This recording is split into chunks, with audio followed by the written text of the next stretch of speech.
find some of the barriers to men being more involved caregivers actually comes from the wives and mothers.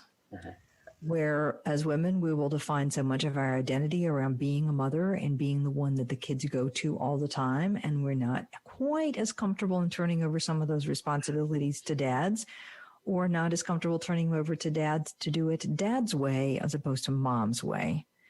Now, is that just my experience, or do you see that as well? Oh, that's absolutely the case. I have a chapter in my book about, I call it male privilege and female gatekeeping. And these are things that we can all fall into because of the way that we're raised. You know, a lot of us were raised in a culture that suggests that dads are incapable or lazy or clueless about kids.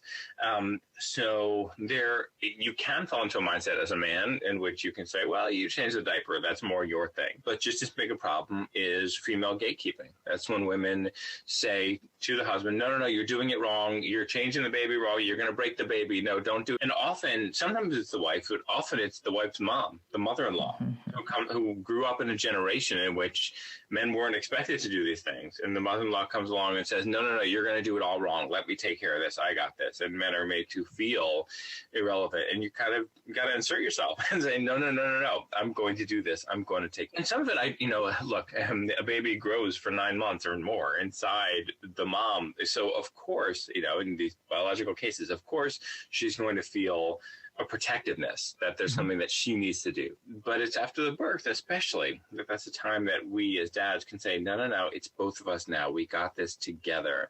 And aside from breastfeeding, men can do everything. And lots of women pump and lots of families use formula.